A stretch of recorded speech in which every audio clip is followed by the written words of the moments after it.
This is the story of Operation Barbarossa, the Nazi invasion of the Soviet Union on June 22, 1941, which stands as the largest military operation in human history. Along an 1,800-mile front, 3.8 million Axis troops attacked, and in just 5 months before winter even arrived, approximately 4.5 million Soviet military personnel became casualties. 27 million Soviet lives had been lost by the time the war ended, and modern historians now recognize that Germany's defeat was structurally inevitable from the opening weeks, fundamentally reshaping how we understand this campaign that decided the outcome of World War II. Understanding Operation Barbarossa requires going back to 1925, when Adolf Hitler wrote in Mein Kampf that if new territory were to be acquired in Europe, it must have been mainly at Russia's cost. Military strategy alone doesn't explain this invasion because 3 core Nazi beliefs drove the decision. Lebensraum, or living space for Germanic peoples, came first. Germans needed room to expand according to Hitler, and the vast territories of the Soviet Union provided the answer. Anti-Bolshevism formed the second pillar, with the Nazis depicting the USSR as ruled by what they called Jewish Bolshevik conspirators, combining their hatred of communism with anti-Semitism. Anti-Slavic racism provided the third foundation, codified in General Plan Ost, which actually planned to kill, deport, or enslave the majority of Slavic populations. Strategic calculations reinforced the ideology. Ukraine's grain, industrial capacity, and the oil fields of the Caucasus would all fall under German control through conquering the Soviet Union, and Hitler believed that Britain would have no choice but to sue for peace once Germany controlled Soviet resources. The Red Army's poor performance in the Winter War against Finland from 1939 to 1940 convinced Hitler that quick victory was achievable. Now Germany and the Soviet Union had been allies of a sort. August 23, 1939, brought the Nazi-Soviet Pact, also called the Molotov-Ribbentrop Pact, which included secret protocols dividing Eastern Europe between them. Western Poland went to Germany, while the Soviet Union received Eastern Poland, Finland, the Baltic states, and Bessarabia. But Hitler always viewed this as what he called a temporary tactical maneuver. When the USSR occupied Bukovina in June 1940, going beyond what had been agreed, tensions increased, and German-Soviet talks about Soviet entry into the Axis collapsed in November 1940. July 1940 saw planning begin under the code name Operation Otto, named after Holy Roman Emperor Otto the Great.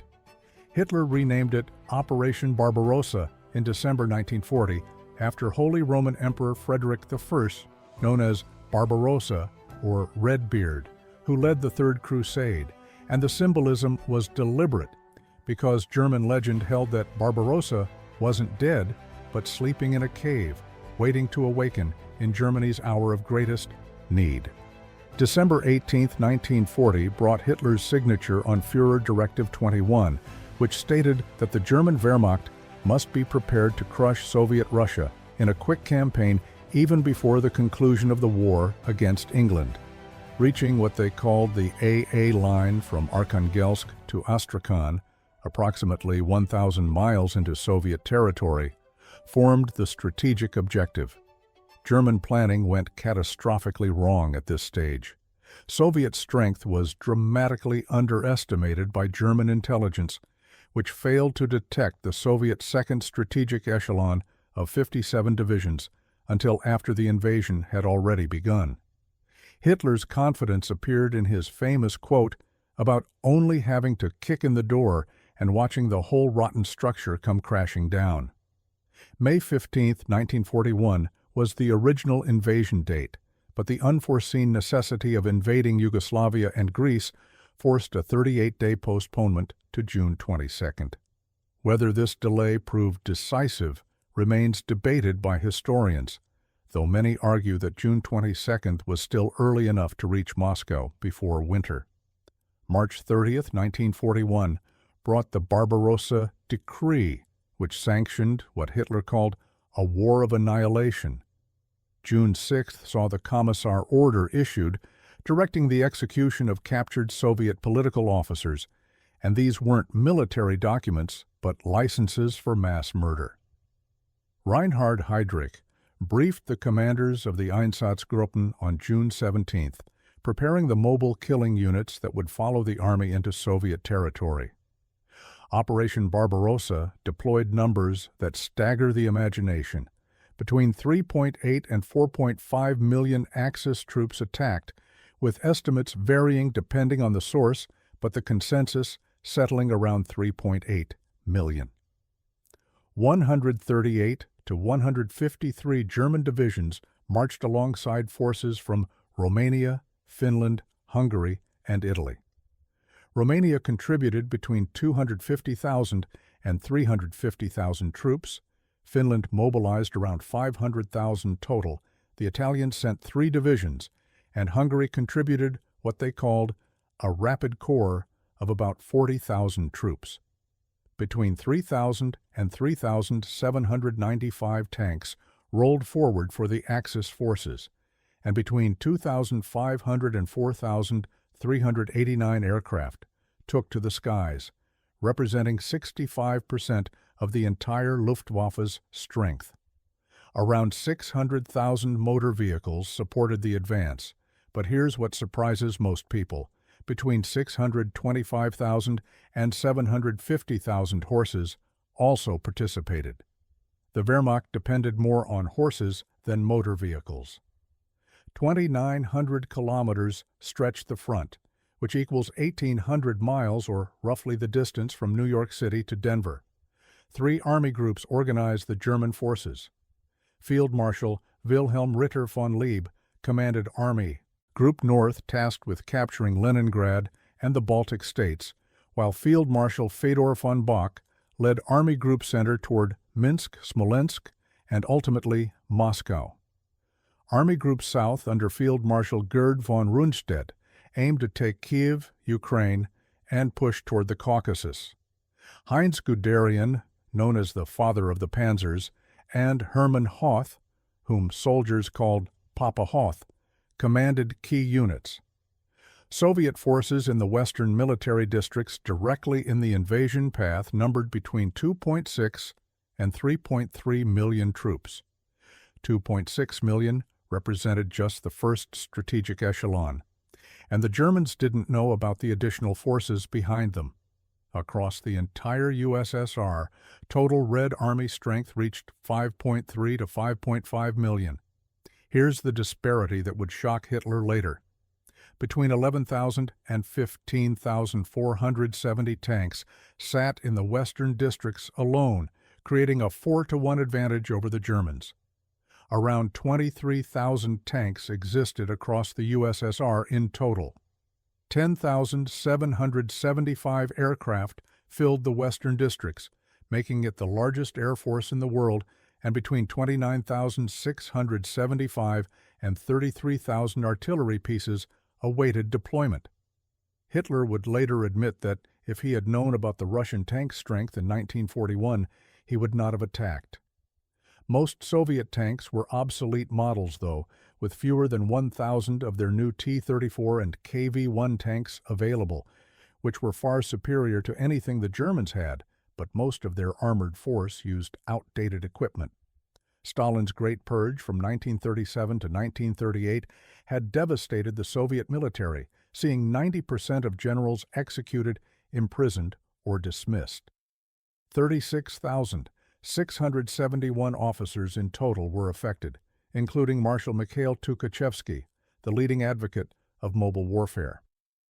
At 3:15 a.m. on June 22, 1941, Operation Barbarossa began with German artillery opening fire across the entire front and the Luftwaffe striking Soviet airfields.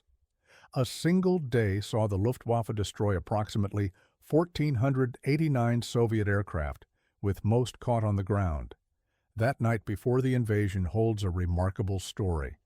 Alfred Liskow, a German sergeant, deserted to Soviet forces on June 21st and informed them that the attack would come at dawn the next morning, but Stalin dismissed it as a provocation. Exactly as Liskov had warned, the attack came, and Soviet historians later counted over 100 intelligence warnings that had been forwarded to Stalin between January 1st and June 21st, 1941. Within days of Hitler signing it, Richard Sorge, a Soviet spy in Tokyo, had sent a copy of Directive 21 to Moscow. Winston Churchill personally warned Stalin in April 1941, but Stalin dismissed them all as British attempts to provoke a war between Germany and the Soviet Union. Foreign Minister Vyacheslav Molotov, not Stalin, announced the invasion. Noon on June 22nd brought Molotov to Soviet radio, closing with words that would become famous on propaganda posters. "Our cause is just. The enemy will be beaten. Victory will be ours." Stalin himself reportedly was in a state of deep disturbance, apathy, and unbelief for the first days, and did not speak publicly for 11 days after the invasion. The German advance was stunning. Just 5 days after the invasion, by June 27th, German tanks had reached Minsk, 200 miles from the border. June 22nd to July 9th saw the Battle of Białystok-Minsk result in 341,073 Soviets killed or captured. The Germans captured Pskov on July 8th and breached what was called the Stalin Line of fortifications. General Franz Halder, chief of the Army General Staff, wrote in his diary in early July that it was no exaggeration to say that the Russian campaign had been won in 14 days.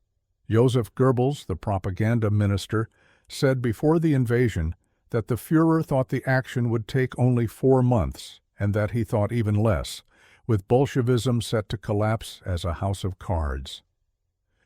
July 3, 1941 finally brought Stalin to address the Soviet people. Words that were historic because he had never before addressed citizens this way opened his speech.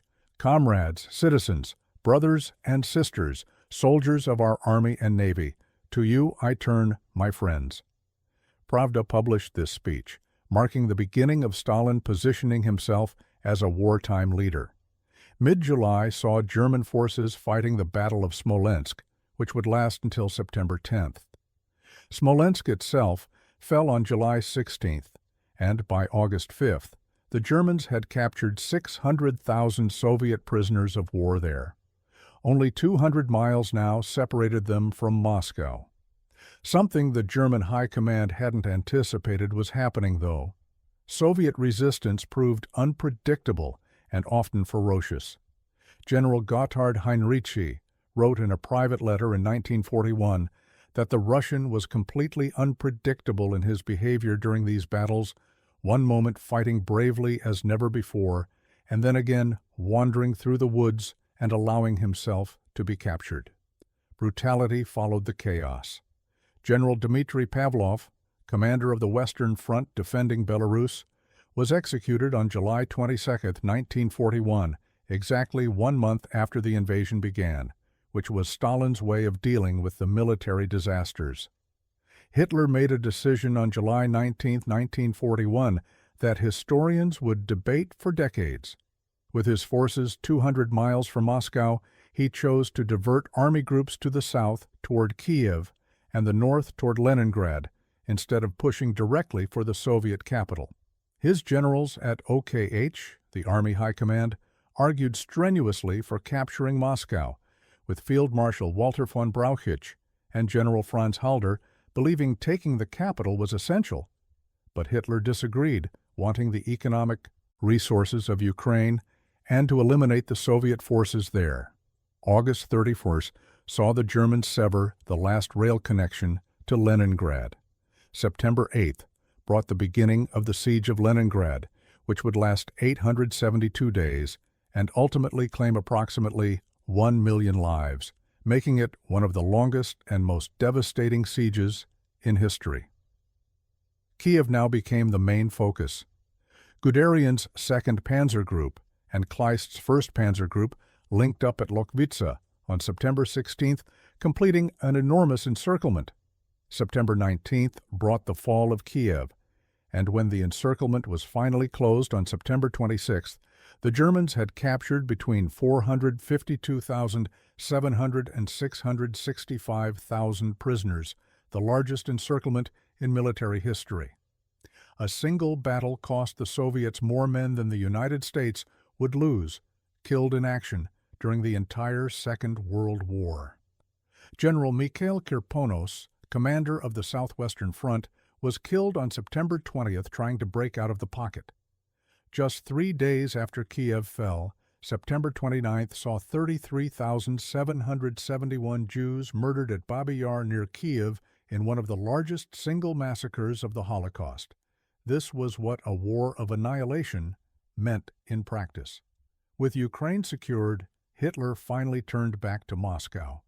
October 2, 1941 brought Operation Typhoon, the grand offensive to capture the Soviet capital, and the National World War II Museum notes that Hitler was confident this would be the final blow. By October 15th, the situation was so dire that Moscow ordered evacuation preparations, with government offices and foreign embassies moved east. The Germans captured Kharkov on October 24th and took Rostov-on-Don on November 20th, though the Soviets would recapture it just 8 days later on November 28th. November 7th saw Stalin hold a military parade on Red Square, with German forces approaching Moscow. This provided an enormous morale boost for Soviet forces and the civilian population, because the leader was staying in Moscow and the army was still capable of ceremony, even under threat. German reconnaissance units reached within 20 miles of Moscow. By December 1st, December 2nd brought a German reconnaissance battalion to Khimki, the closest point to Moscow any German forces would achieve at just 15 to 20 miles from the Kremlin. Some German soldiers could see the spires of the city through their binoculars. They could go no further, though.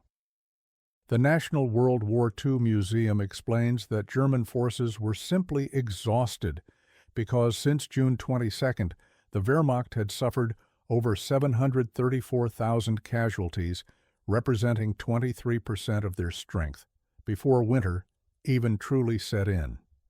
2,872 aircraft and 2,735 tanks had been lost. The cold was becoming unbearable. Winter 1941-42 proved to be the coldest in 140 years, with temperatures dropping to -40 to -50 degrees Celsius, and by Christmas 1941, there were over 100,000 German frostbite cases, more than combat wounded. German soldiers' close-fitting, steel-shod jackboots actually accelerated frostbite, reducing soldiers to stealing clothes and boots from prisoners of war and civilians. But here's what modern historians emphasize. Yes, the weather was brutal, but the Germans had already lost 734,000 men before winter arrived. Historian David Stahel argues that the invasion was doomed from the opening weeks, not because of Moscow or the cold, but because Germany simply lacked the planning, manpower, supply lines, and industrial capacity to defeat the Soviet Union. December 5, 1941, brought the Soviet counteroffensive, marking the end of Operation Barbarossa as an offensive operation. General Georgy Zhukov, who had organized Moscow's defense, now unleashed fresh divisions brought from Siberia, troops equipped and trained for winter warfare. The counteroffensive achieved remarkable results. December 12th saw the Soviets retake Solnechnogorsk. December 15th brought the recapture of Klin, and December 16th saw the city of Tula relieved. Tula had held out under siege, and Zhukov later argued that the defense of this ancient city of Russian gunmakers saved Moscow more than any other factor because the stubborn resistance at Tula had tied down Guderian's entire right flank. Hitler had ordered the Wehrmacht to shift to a defensive stance on December 8th. December 19th brought his dismissal of Field Marshal Walter von Brauchitsch as Commander-in-Chief of the Army, with Hitler assuming direct command himself. Heinz Guderian, the brilliant panzer commander, was dismissed on December 25th after clashing with Hitler over continued offensive operations. By January 7, 1942, when the Soviet counteroffensive concluded, the Germans had been pushed back 100 to 250 kilometers. The advance on Moscow had been decisively halted. Casualty figures from Operation Barbarossa reach almost incomprehensible levels. Between 750,000 and 830,000 total German casualties occurred from June 22 to December 5, 1941, with between 186,452 and 200,000 killed, 40,157 missing, and 655,179 wounded. German losses in just 5 months on the Eastern Front exceeded the entire Western campaign of 1940, where they lost 30,000 killed, by more than 6 times. And this was just the beginning. 95% of all German Army casualties during 1941 to 1944 occurred on the Eastern Front, and the National World War II Museum notes that for most of the war, 75 to 80% of the Wehrmacht had to be deployed in the East, with 80% of German war dead perishing there, about 4 million of the 5 million German soldiers killed in World War II. Soviet numbers reach even more staggering heights. Military casualties from June 22 to December 5, 1941, totaled between 4 and 4.5 million, and according to Soviet archives, 566,852 were killed in action, 101,471 died of wounds, and 235,339 died from non-combat causes. 1,336,147 were wounded or sick, and 2,335,482 were missing or became prisoners of war. Approximately 3 million Soviets sat in German POW camps by the end of 1941. What happened to these prisoners was one of the greatest war crimes of the conflict. Because of the approximately 5.7 million Soviet POWs captured during the entire war, around 3.3 million died in captivity, a mortality rate of 57.9%. Compare this to the 3.6% mortality rate for British and American POWs held by Germany, and by February 1942, 2 million of the 3.3 million captured had already died. September 1941 saw the first experiments with Zyklon B gas occur at Auschwitz on 600 Soviet POWs, and the methods developed would later be applied to the Holocaust on an industrial scale. Over 500,000 Soviet Jews were murdered in the first 6 months alone. Approximately 1 million lives would ultimately be claimed by the Siege of Leningrad, and Soviet civilian deaths for the entire war remain disputed, with estimates ranging from 7.4 to 13.7 million. Why did Operation Barbarossa fail? For decades, the popular explanation was general winter, that Germany was defeated by the Russian winter, not by Soviet forces, but modern scholarship tells a more complex story. David Stahel, in his 2009 book Operation Barbarossa and Germany's Defeat in the East, argues that the invasion was doomed from the opening weeks because Germany lacked the planning, manpower, supply lines, and industrial capacity to defeat the Soviet Union. The Wehrmacht had suffered over 734,000 casualties, representing 23% of its strength, in the first 5 months before winter arrived. Logistical problems were immense. Soviet railways used a different gauge than European standard, forcing German engineers to convert tracks as they advanced, which severely hampered supply lines, and combined with terrible roads that turned to mud, logistics became the operation's Achilles heel. 750,000 horses supported the Wehrmacht, more than in World War I, and horses couldn't march more than 15 to 20 miles per day, suffered from frostbite and disease, and couldn't operate more than 25 miles from a railhead before Fodder took more space than ammunition. The German intelligence failure was catastrophic because they had underestimated Soviet forces, failing to detect 57 divisions of the 2nd Strategic Echelon, didn't know about the massive tank numbers, and underestimated Soviet industrial capacity.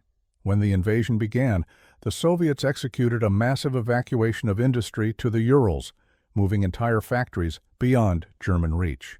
The strategic debate persists.